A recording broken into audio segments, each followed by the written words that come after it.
Okay, welcome back to our series on Jews, Judaism, and Modernity, our Jewish history series here at WebYeshiva.org. I am Rabbi Jeffrey Sachs, and you are our students here at WebYeshiva. I'm just checking to see who's on with us tonight. Okay, if you have a webcam, hit the send video button.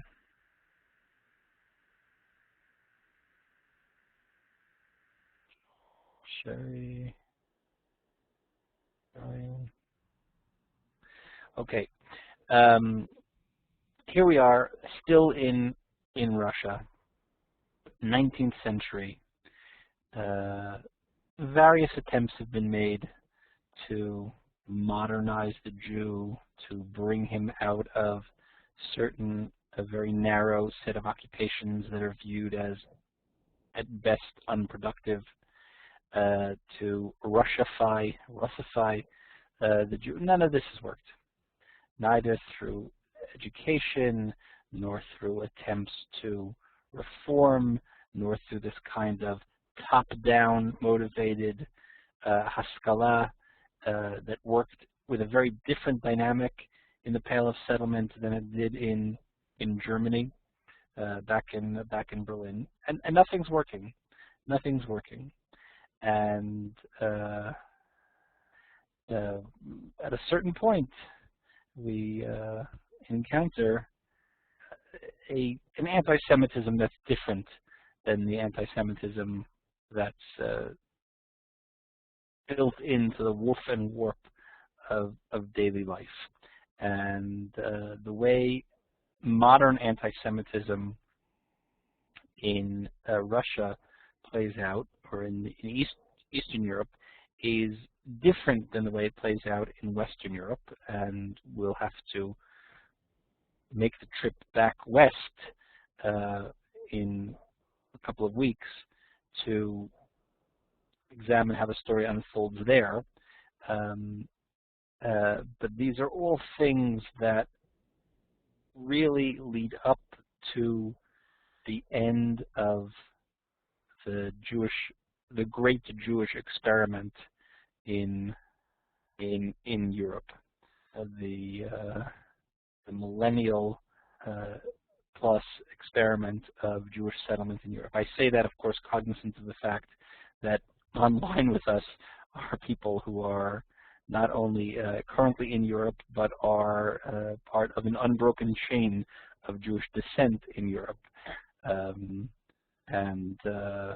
But I think that they would probably be the best witnesses to testify that nevertheless, despite their presence in places that are not really very far away from the places we'll be talking about tonight, something cataclysmic occurred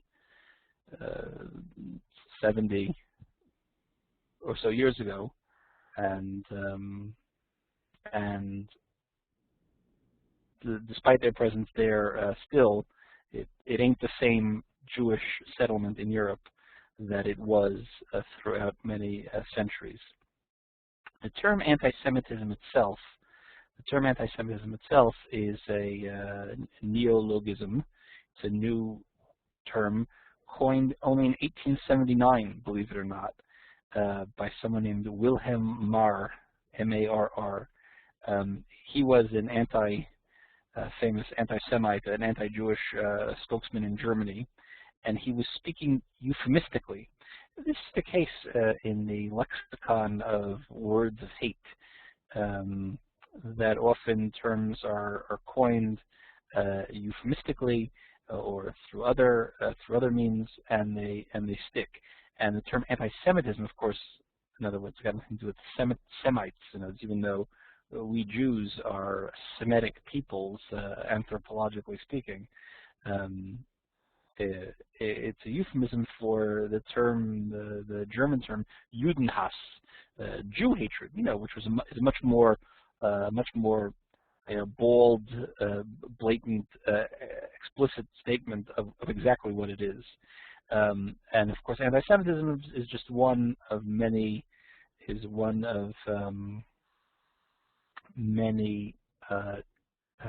terms added to the dictionary that are products of anti-Semitism. Words like pogrom, words like even genocide, ghetto. These are all terms that enter the lexicon because of us, because of the Jewish people and our sometimes difficult relations with our neighbors. Even the term Holocaust. The term Holocaust is an interesting term. It's a Greek term. It already appears in the Septuagint, the Targum HaShivim of the Torah into Greek. It is the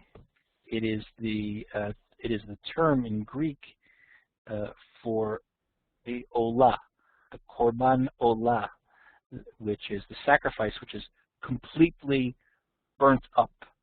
There are different types of sacrifices, as you know, and the korban olah is the sacrifice which is completely burned up. So olah, holocaust, is probably related. Holo is probably etymologically connected to olah, but it meaning that which is completely consumed by the flames, and then later, of course, is applied to describe the Shoah, what we call in Hebrew here in Israel the Shoah, but the Holocaust of European Jewry. So all this dictionary of terms, which we'd be better off to do without, are all part of the legacy of anti-Semitism, of European anti-Semitism. That Alexander II, who looks so unhappy, but that might have something to do with how itchy that mustache must have been. Alexander II becomes a Tsar in 1855. He's got a nice reign from 1855 to 1881. He is, despite his dour demeanor here in this photograph, he is, probably the high water mark of Russian emperors. He is liberal. He's responsible for all types of liberal reforms, not all of which were necessarily motivated by a liberal ideology, but by some kind of pragmatic notion. So very early in his reign, in 1856, he ends the Cantonist system, which we spoke about, that terrible, horrible system by which young Jewish boys were taken off to the Russian army, sometimes at the age of 8 or 9, or certainly on the books from the age of 12, and then at the age of 18, they start their regular army service for 25 years, which basically means their life is over. Either their physical life ends because they somehow die along the way, but certainly their spiritual life, their connection to the Jewish people, ends. And we discussed how it was a very, very negative experience to the Jewish community itself. In 1856, he ends the Cantonist system, and again, not motivated by love of the Jews, not necessarily even motivated by some kind of liberal notion, but just simply it was an ineffective system. It's true that many thousands of young Jewish boys were destroyed, but it didn't do anything to modernize, to liberalize, to reform the Jewish community itself, which was, after all, what it was designed to do, and it was just simply inefficient. In 1861, he's responsible for emancipating the serfs, which we I think discussed last time. He becomes he's the Abraham Lincoln, as it were, of Russia. And again, these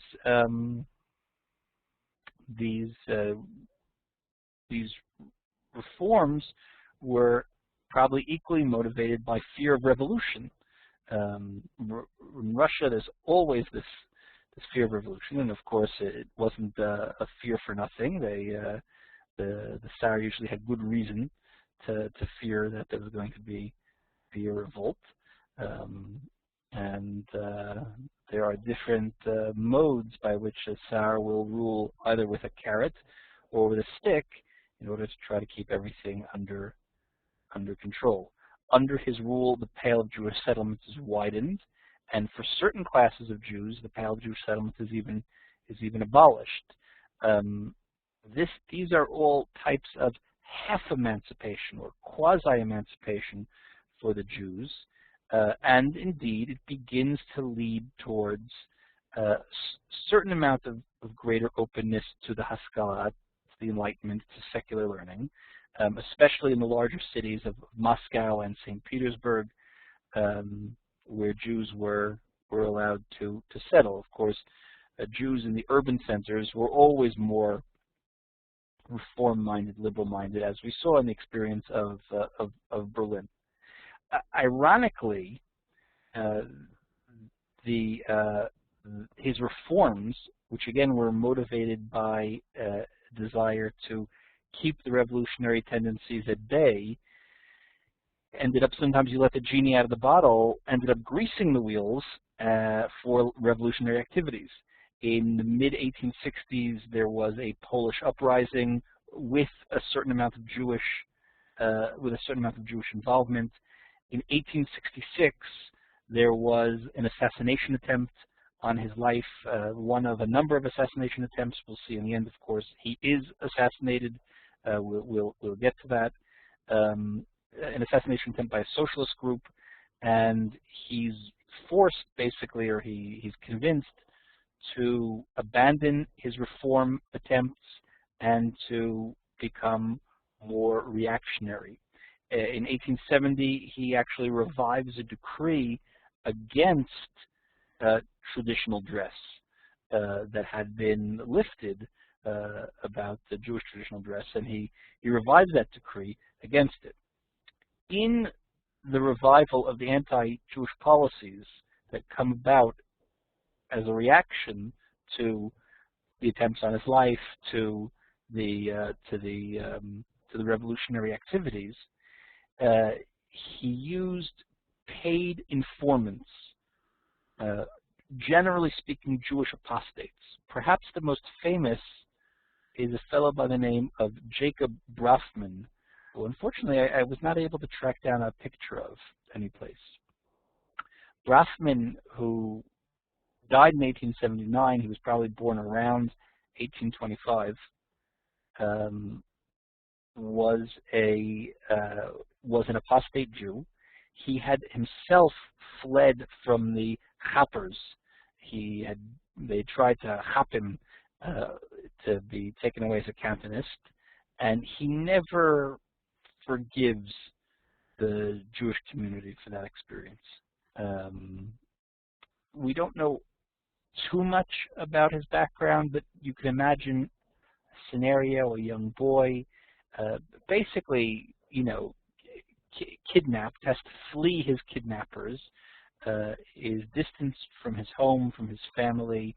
This is done by the betrayal, the sense of betrayal that it was done by his own people, by his own community, and he never gets over that. He never forgives the Jewish community that did this, that tried to do this to him.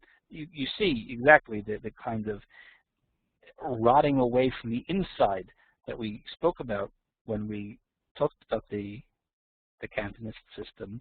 And because of this, he apostatizes. He becomes a Christian, and he teaches the Hebrew language at a Greek Orthodox seminary, where he sets up a base trying to convince other Jews to leave the fold, to convert to Christianity. In the 1860s, he begins these slanderous attempts to convince both the church and the government about these secret Jewish governments. This is an idea that will keep coming back throughout the history of modern anti-Semitism. This notion of the secret Jewish undergrounds. Later we'll hear about the the protocols of the elders of Zion.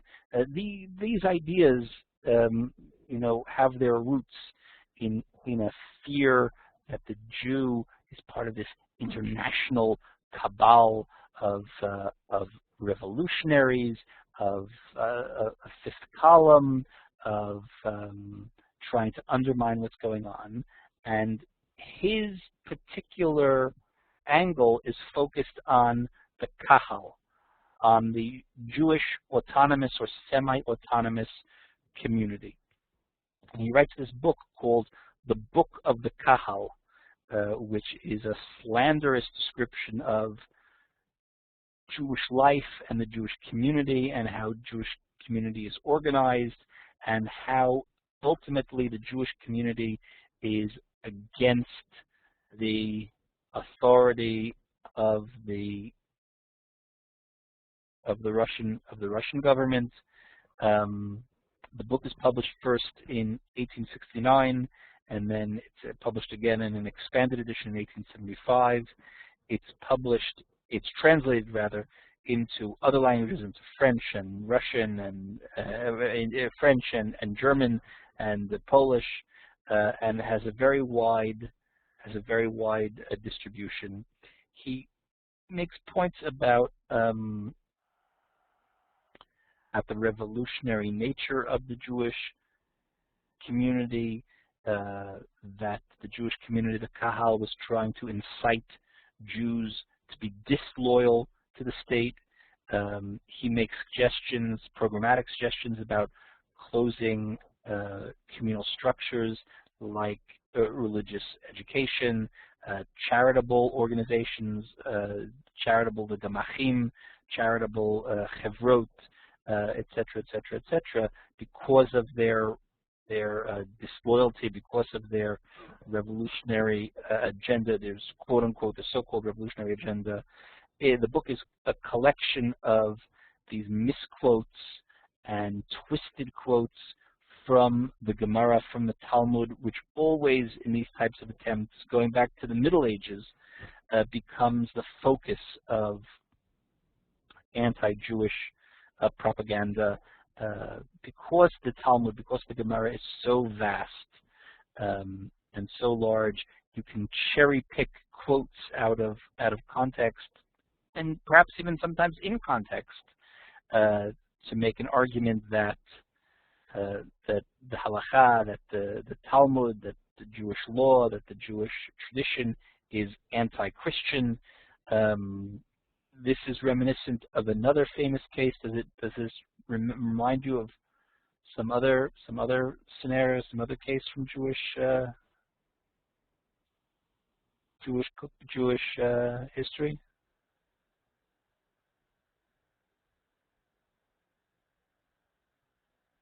Does it no? Doesn't ring a bell. So the Ramban, in the 13th century, the Ramban, you may recall, the Ramban Nachmanides was forced to engage in a public debate to defend Judaism from some claims that were very similar to those that were being made in the 19th century in Russia. Two very different societies, very different places, very different points in history, but some very similar things. The Ramban, called before the king, has to defend Judaism, and particularly the Talmud, against his interlocutor, somebody by the name of Pablo Cristiani, who also was an apostate Jew, familiar with the writings of the Gemara and the Talmud, who's able to twist it around against the Jewish interest, and the Ramban has to engage him in a debate. The Ramban, unfortunately, had the bad fortune of winning that debate, which was not really an option. And because of that, he understands he's not exactly exiled, but he does leave Spain, and of course realizes his dream of Aliyah at a quite old age, and comes and settles at the end of his life here in Eretz Yisrael. And in a very similar way, this kind of debate with an apostate. We have actually the Ramban wrote a transcript of the debates between him and Pablo Cristiani. We have them in his writings in the Kitvei Ramban. It's also available in English as the I think it's called the Disputation of the Ramban, in his writings in English by Rabbi Chevelle. Rabbi Chevelle published the Kitvei Ramban. Oops, I'm writing the wrong language here in the chat. And these are available. They're really quite interesting to read, these transcripts of the disputation.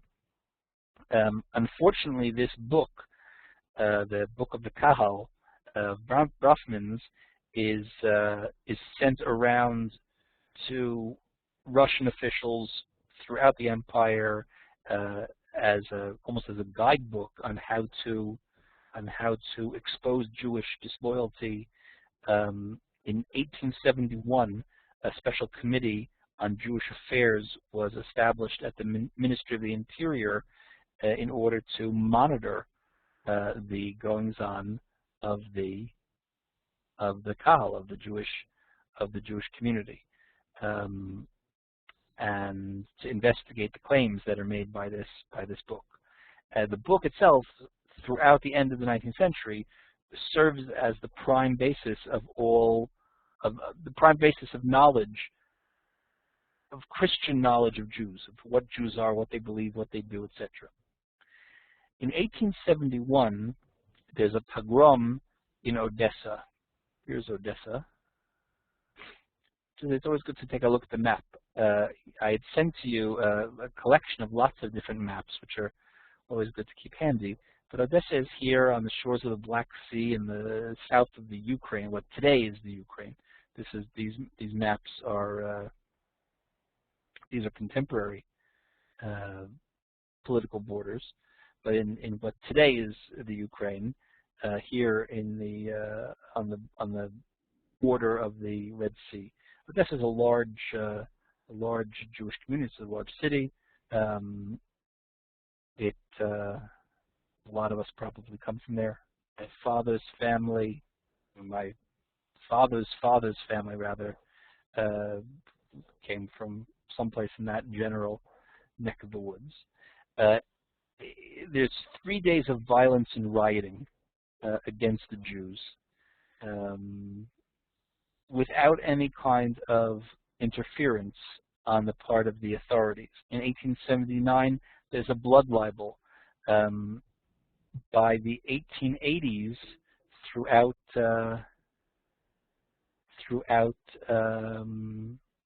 Russia, there's just this sense that whatever optimism there was for reform in the 1860s, 20 years earlier, it's completely dashed.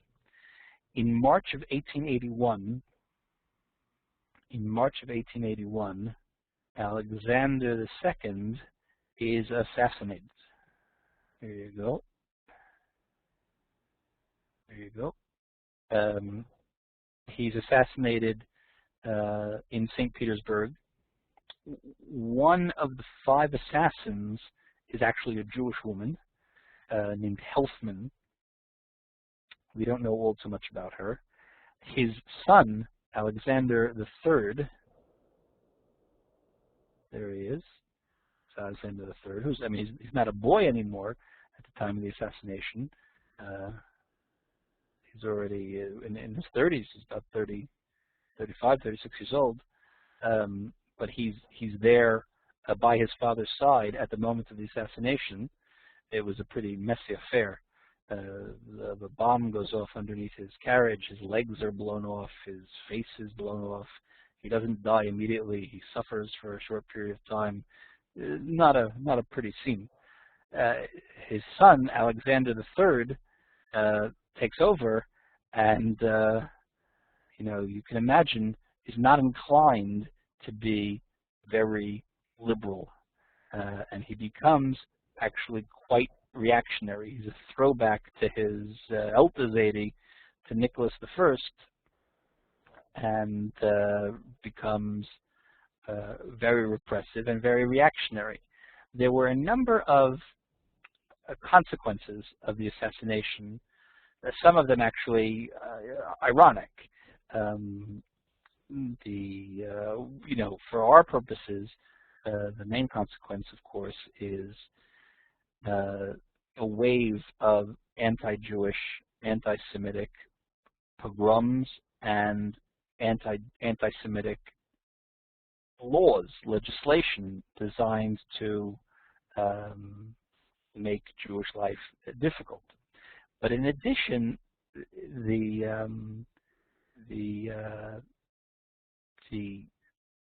generally the suppression of civil liberties in Russia, the rise of the role and use of secret police in Russia. The empire had its secret police, which is of course in some ways a tradition which will continue to the Soviet era and the KGB, although of course a revolution in between comes along to change those players, but some of the techniques remain the same.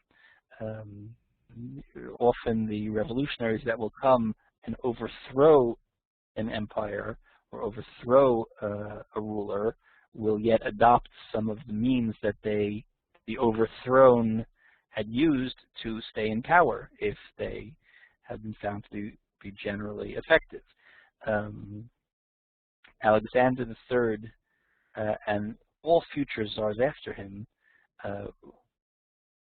were very mindful of the fate of Alexander II and didn't want to meet that same fate. And the oppression of any type of protest movement, the cracking down on any type of suspected rebellious activity, general suppression of personal freedoms throughout Russia. These were all things which would last, up until our own memory. I'm just doing a quick check to see that we're all above a certain age. I'm guessing that we are. We all remember this. I mean, I remember, a couple of years ago, Natan Sharansky came and spoke at a conference that we had. This was in his days as a politician when he was still in the Knesset.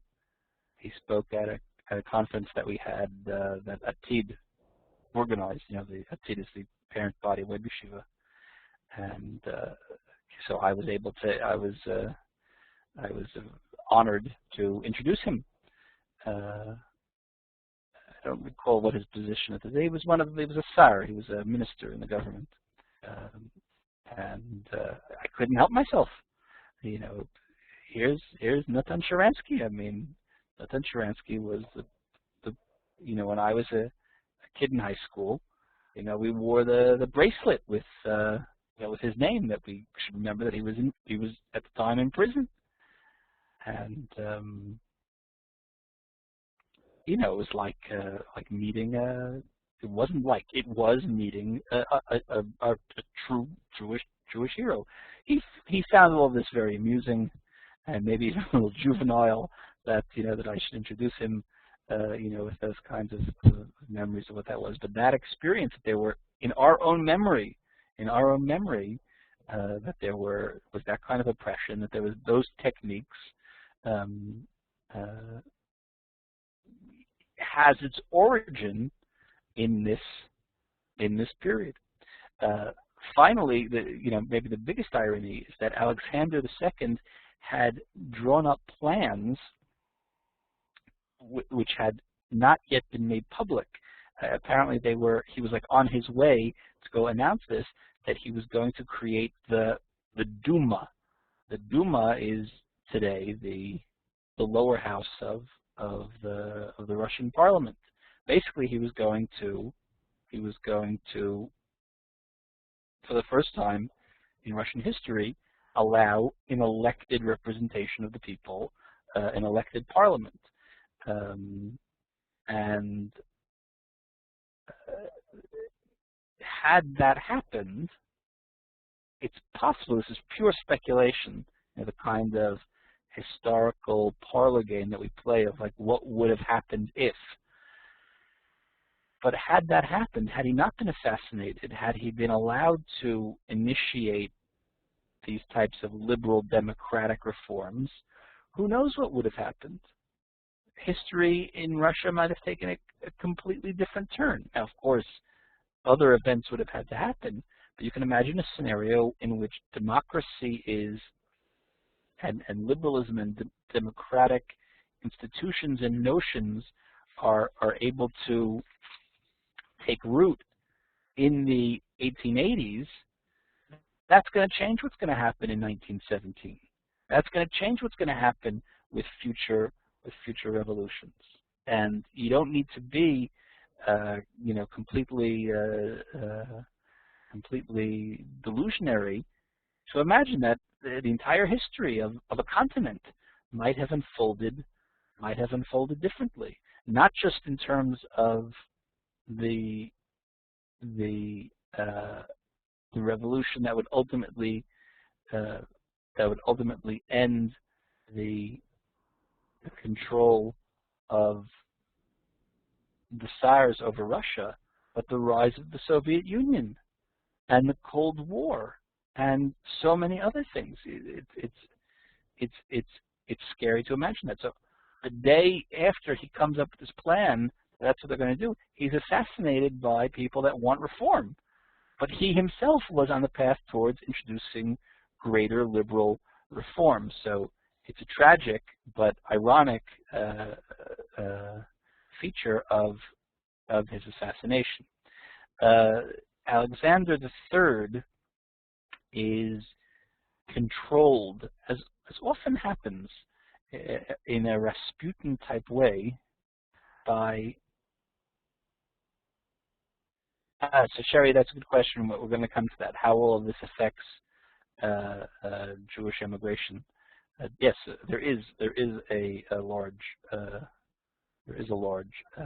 immigration of Jews from Russia to the United States, but we're going to come to that. He's controlled by this figure, Konstantin. I'm going to try to get this right. Pobedonostsov. I'm sure I didn't get that right. Pobedonostsov was a statesman, a church official. He was a great anti-Jewish propagandist. He was largely responsible for fixing this notion in the minds of the public that the Jews were responsible for the assassination of Alexander II. He has this terrible fear of the reactionaries, of the revolutionaries, and he thought that if we could scapegoat the Jews, that would divert some attention away from where he wanted the attention diverted. And in fact, the assassination is in March. On April 15th, the day after Easter, or the day after Eastern Orthodox Easter, or Greek Orthodox Easter, Russian Orthodox Easter rather, a series of pogroms begins. It's interesting to note, we'll see the day before Christmas and the day after Easter are always dates that are particularly dangerous for the Jews, and they're always dates which are, they're often dates which are mu'ad l'puranut, which attract the attention of pogroms. It's interesting, of course, that Christmas is always the night before Christmas and the day after Easter. Now that might have something to do with the fact that Easter always, Christmas of course falls out, it's a movable feast, it's always on a fixed date, which can fall out on any day of the week, but Easter always comes out on a Sunday. So the day before Easter is not a good day for pogroms, because it's a day when Jews are not usually out and about. They're in home or they're in shul. And you need to have some kind of flashpoint which is going to get the pogrom going. So for Easter, it always happens the day after. For Christmas, it always happens the day before, often in this case. This series of pogroms, which run from April of 1881 to May of 1882, are called the Sufot Banegev, the nickname that they take on from this pasuk in Yeshayahu about the it's a vision that Yeshayahu, in Perek Kaf Aleph of Yeshayahu has about a very angry nevuah, which is compared to storms that come up out of the desert or the Negev, the south. Of course, they take place in terms of the Russian Empire. They're in the south of the Russian Empire. So they take on this nickname, the Sufot Banegev, the storms in the south. Apparently, the event that predicated it was in a Jewish inn, or a drunken Russian soldier was thrown out of a Jewish inn, and this leads to rioting and attacks, and it spreads throughout all of White Russia. Between April and December, 215 communities experienced pogroms. Many hundreds of thousands of Jews lose property or homes or livelihood. Well, it's interesting. Sherry mentioned that her grandmother lived through various pogroms. At this period, in 1881,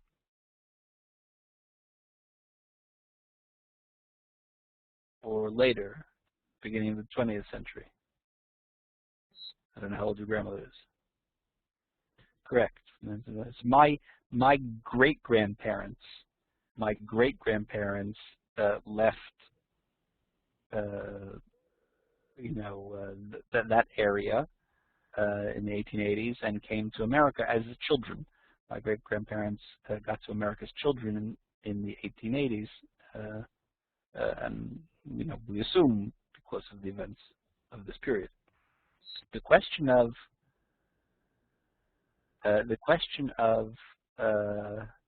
how the pogroms spread so fast and so quickly is an interesting one. On one hand, the advent of the telegraph greased those wires. The greased lightning along the wires of the telegraph was something that was able to spread news in a way that was not possible beforehand, and that led to the fast and rapid spreading of the pogroms, and also because there was government support. There was encouragement for these things to happen. The government not only did they stand idly by, but there was encouragement for these types of things. The Russian intelligentsia, Tolstoy, Chekhov, the kind of Russian intelligentsia that in all societies, people of the spirit are able to influence, they also took a pass, and they at best didn't denounce what was going on. And the Jews are just terribly disillusioned. The maskilim, the practitioners of the Enlightenment, that thought that they were on the road to emancipation, were terribly disillusioned. The only group in Russia to defend the Jews were, of course, the socialists. But that was only insofar as the friend of my enemy is my enemy. Insofar as the Jews were being targeted by the government and the socialists were anti-government, so suddenly you have an ally in the Jew, but not out of any kind of love for the Jews or out of any sense of the criminality of what was going on. Because of that, of course, Jews themselves are, to a certain degree, attracted to socialism The Bund is a Jewish socialist group founded in 1897. Those socialist notions of the Russian Jewry will later be transplanted to Palestine, to Eretz Yisrael, and when the Jews, the masses, the waves of Aliyah will bring some of those notions here, and they're still deeply rooted socialist notions and institutions and orientations that are still present today in Israeli society. The whole notion of the kibbutz 100 years ago comes from these notions, transplanted notions of socialism, which come to Israel through Russia. In 1882,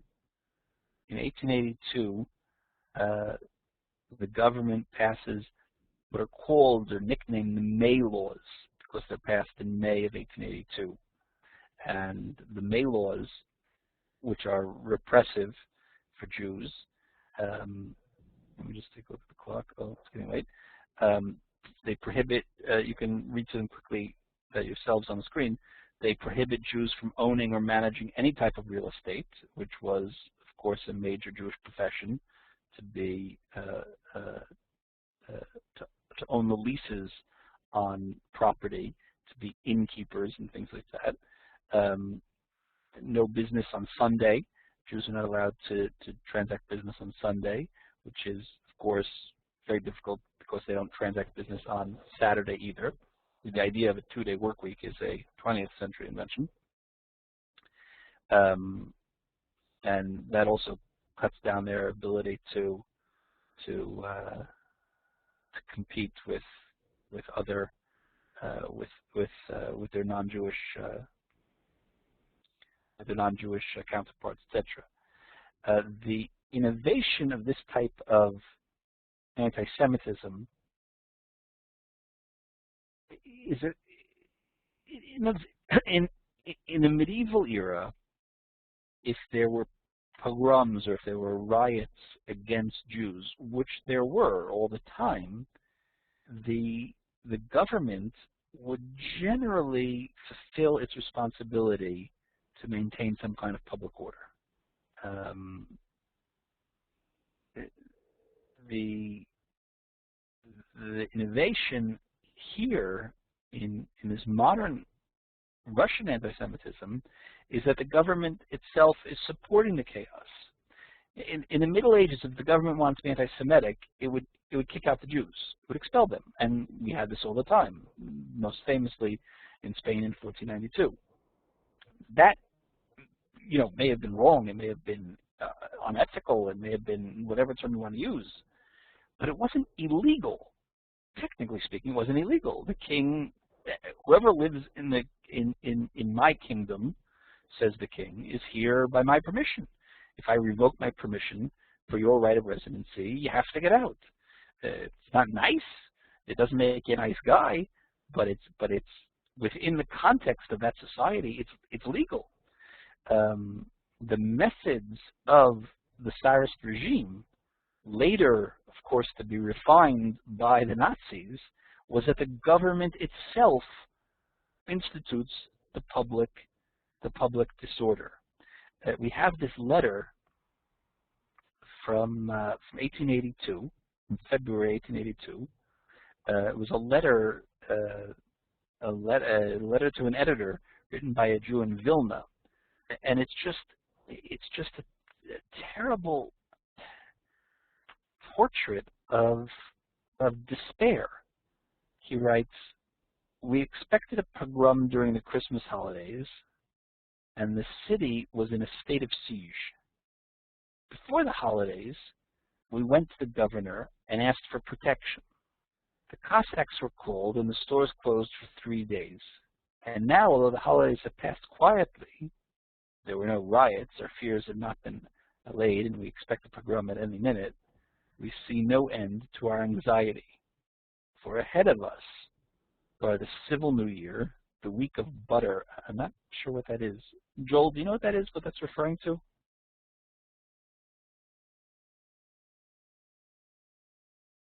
No? Okay, I'm not sure what that's referring to. I assume it's some kind of Russian tradition or holiday or civil holiday. The holiday of baptism and Easter. How many threats and curses we heard before the holidays? If someone gets into an argument with a Christian, the latter immediately says, "Just wait, soon we'll settle all the scores." Oh, Natalia is on. It says some kind of carnival, the week of butter. Natalia, remind me, you're originally from Moscow and now you live in Switzerland?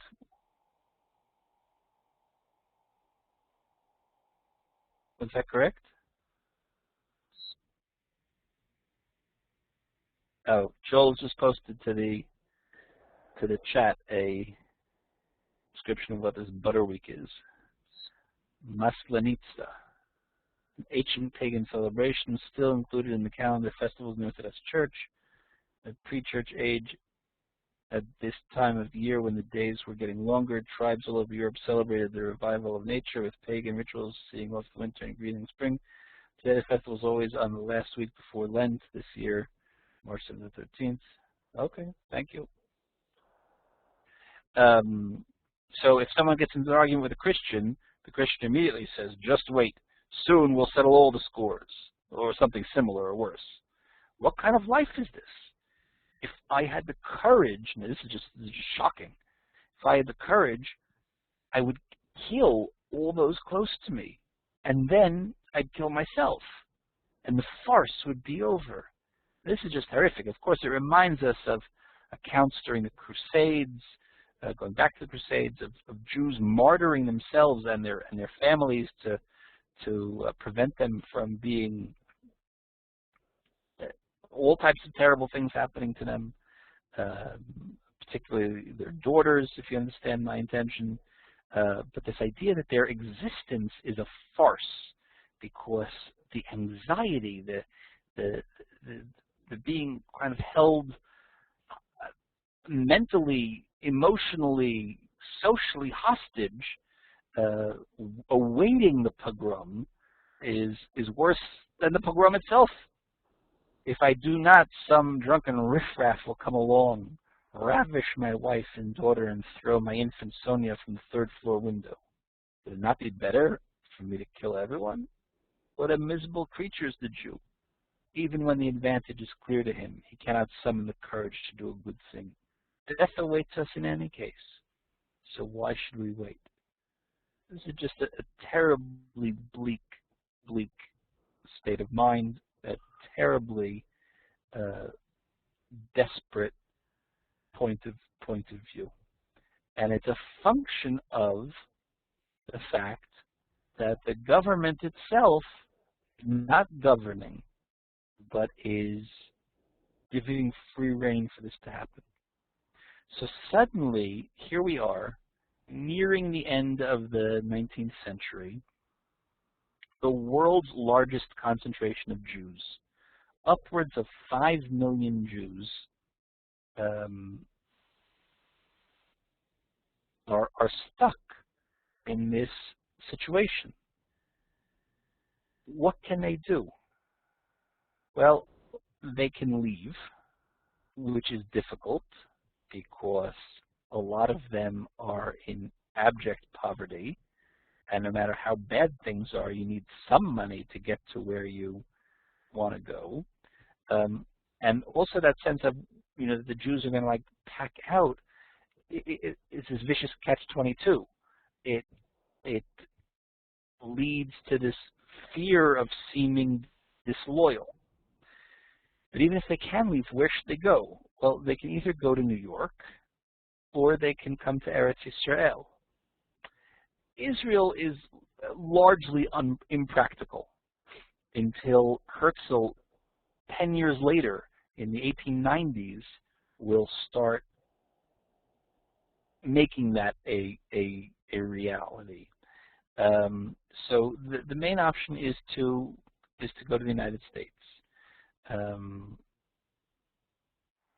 Between 1881 and 1890, 200,000 Jews leave Russia. 135,000 of them go to the United States. Rabbinic leadership is very torn about this. Again, we've a few times made reference with all of the caveats in place to Fiddler on the Roof, because it's a common cultural touchstone, even though it's obviously a work of fiction. I mean, the Shalom Aleichem stories on which they're based are works of fiction. Valachas Kama V'Kama, the Broadway musical or the film. But this notion of going off to America is very there's a lot of ambivalence, because it is the secular land, and a fear of what that will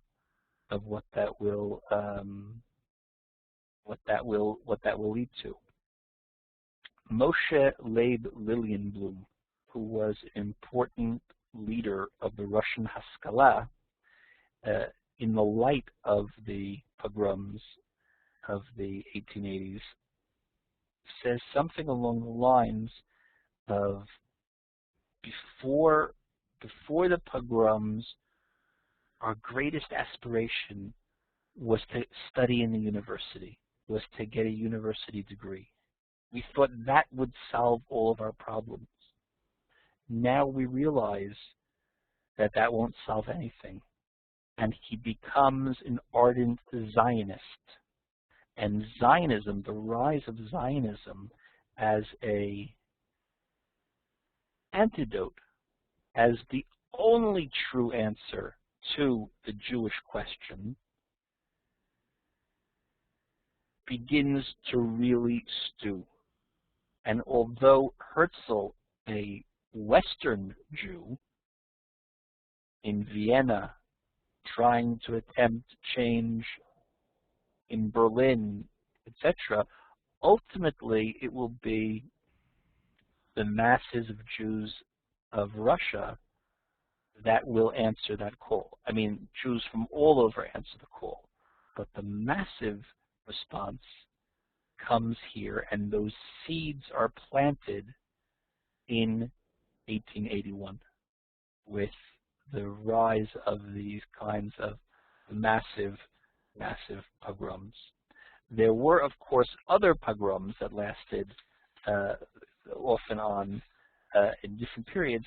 Next time we'll take a little closer look at some of them and how that worked. So I'll sign off now. If anybody has any questions, I'll stay online, and of course you can email me during the week, and we will continue next week, same time, same channel.